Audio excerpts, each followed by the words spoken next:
श्री शिवाय नमस्तुभ्यम। जय भोलेनाथ।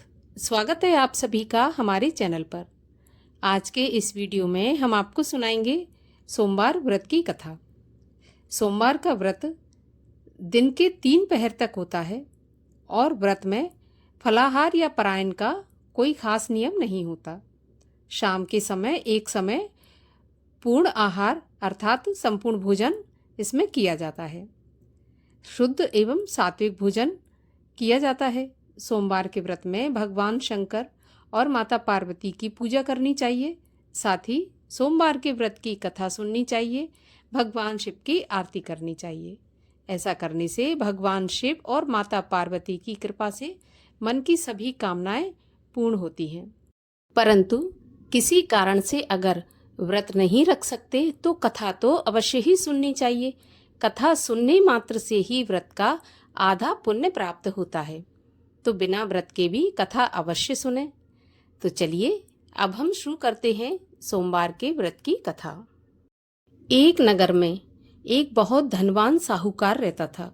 उसके घर में धन की कोई कमी नहीं थी, परंतु वह बहुत दुखी रहा करता था क्योंकि उसके कोई पुत्र नहीं था। वह इसी चिंता में दिन रात दुखी रहता था। पुत्र की कामना के लिए वह प्रत्येक सोमवार को शिवजी का व्रत और पूजन किया करता था तथा सायंकाल को मंदिर जाकर शिवजी के सामने दीपक जलाया करता था। उसके इस भक्ति भाव को देखकर एक समय माता पार्वती ने शिवजी से कहा कि प्रभु, ये साहूकार आपका अनन्य भक्त है, सदैव आपका व्रत और पूजन बड़ी श्रद्धा से करता है। आपको इसकी मनोकामना अवश्य पूरी करनी चाहिए। तब शिवजी ने कहा कि पार्वती, ये संसार तो कर्म क्षेत्र है। किसान खेत में जैसा बीज बोता है वैसा ही फसल काटता है। उसी तरह मनुष्य इस संसार में जैसा कर्म करते हैं वैसा ही फल भोगते हैं। माता पार्वती ने अत्यंत आग्रह से कहा कि महाराज, जब यह आपका अनन्य भक्त है और अगर इसको किसी प्रकार का दुख है तो उसे आपको अवश्य दूर करना चाहिए। आप तो सदैव अपने भक्तों पर दयालु रहते हैं और उनके दुखों को दूर करते हैं। यदि आप ऐसा नहीं करेंगे तो मनुष्य आपका पूजन और व्रत भला क्यों करेंगे। माता पार्वती का ऐसा आग्रह देखकर भगवान शिव कहने लगे कि पार्वती, इसके कोई पुत्र नहीं है। इसी चिंता में यह अति दुखी रहता है। इसके भाग्य में पुत्र ना होने पर भी मैं इसको पुत्र प्राप्ति का वरदान देता हूँ, परंतु वह पुत्र केवल 12 वर्ष तक ही जीवित रहेगा। इसके पश्चात वह मृत्यु को प्राप्त हो जाएगा।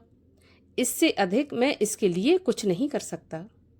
माता पार्वती और भगवान शिव का यह वार्तालाप वह साहूकार सुन रहा था। इससे उसको ना तो प्रसन्नता हुई और ना ही दुख हुआ। वह पहले की तरह भगवान शिव का व्रत और पूजन करता रहा।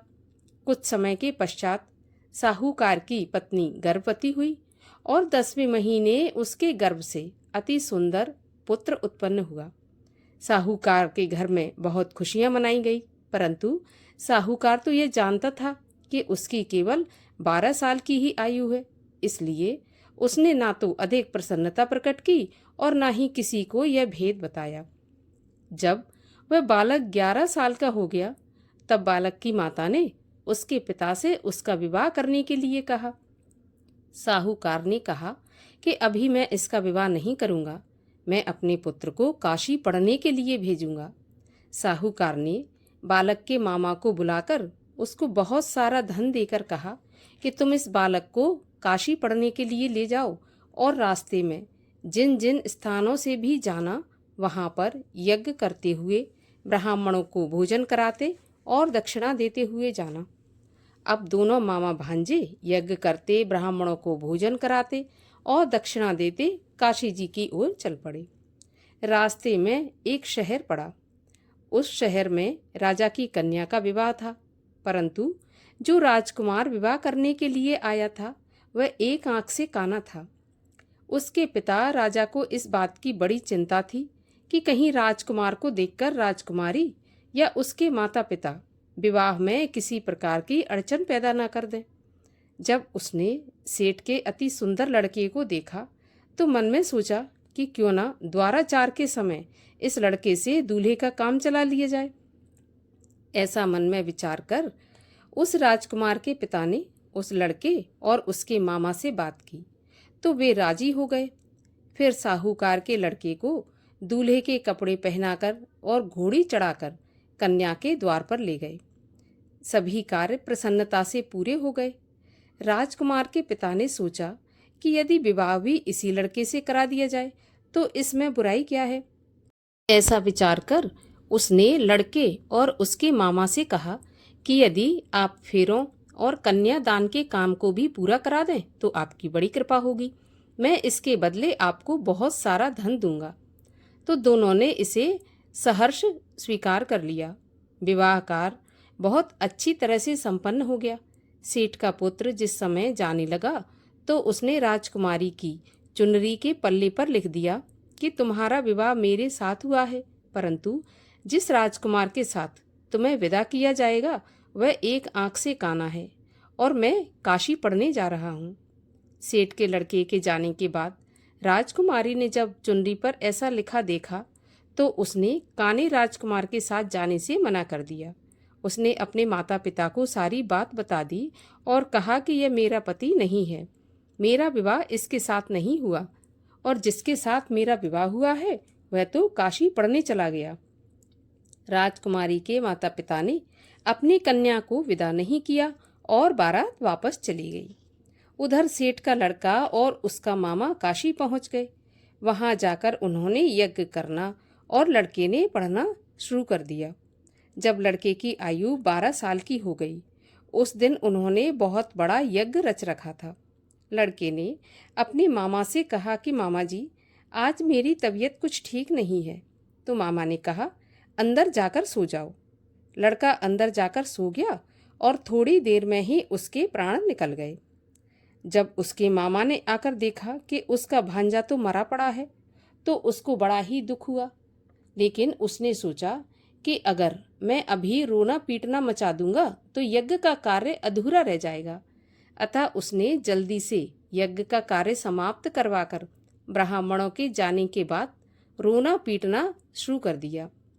संयोगवश उसी समय शिव पार्वती उधर से जा रहे थे। जब उन्होंने जोर जोर से रोने की आवाज़ सुनी तो पार्वती जी कहने लगी, महाराज, कोई दुखिया रो रहा है, इसके कष्ट को दूर कीजिए। तब शिव पार्वती वहां पहुंचे तो उन्होंने देखा कि वहां पर एक लड़का मरा पड़ा था। माता पार्वती कहने लगी, महाराज, यह तो वही सेठ का लड़का है जो आपके वरदान से उत्पन्न हुआ था। तो शिवजी ने कहा, पार्वती, इसकी आयु इतनी ही थी और यह भोग चुका।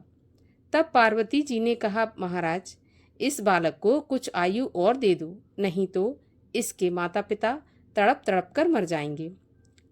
माता पार्वती के बार बार आग्रह करने पर शिवजी ने उसको जीवन का वरदान दिया। शिवजी की कृपा से वह लड़का जीवित हो गया। शिव और पार्वती जी कैलाश पर्वत पर चले गए।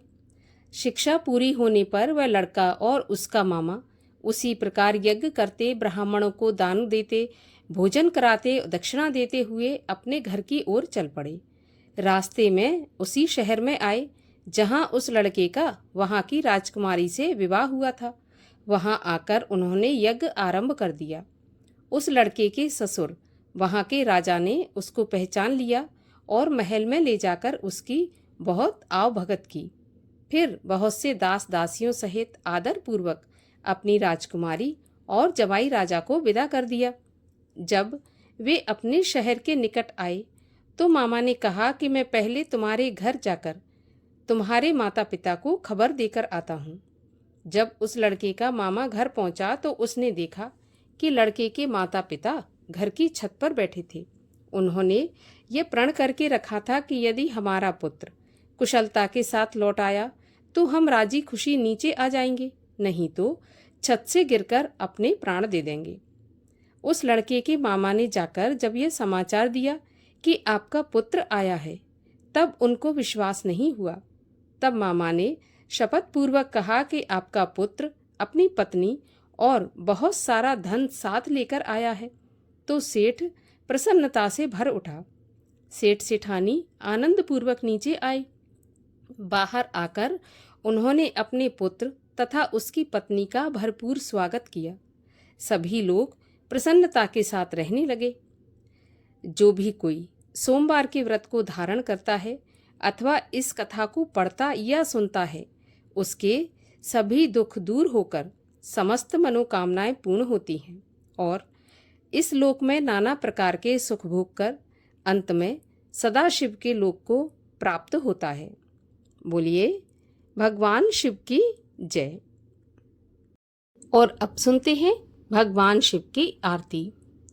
ओम जय शिव ओमकारा स्वामी हर शिव ओमकारा, ब्रह्मा विष्णु सदा शिव अर्धांगी धारा।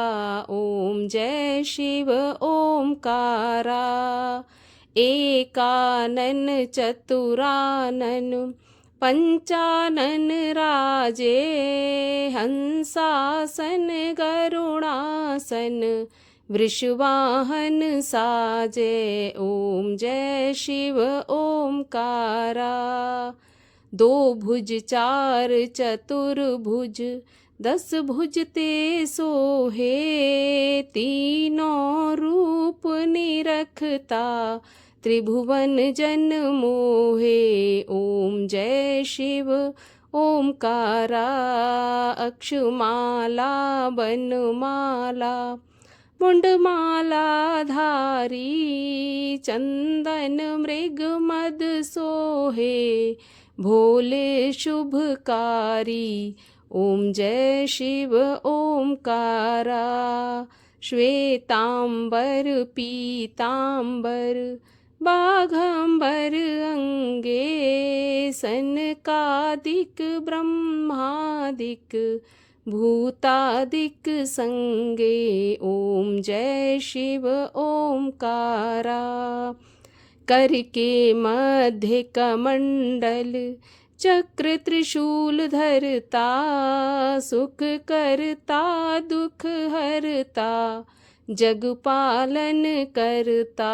ओम जय शिव ओमकारा, ब्रह्मा विष्णु सदा शिव जानत अविवेका, प्रणवाक्षर के मध्य ये तीनों एका। ओम जय शिव ओमकारा, त्रिगुण स्वामी जी की आरती जो कोई जन गावे, कहत शिवानंद स्वामी मन वांछित फल पावे।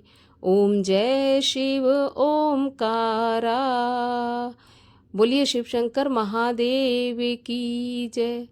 बोलिए पार्वती पति महादेव की जय।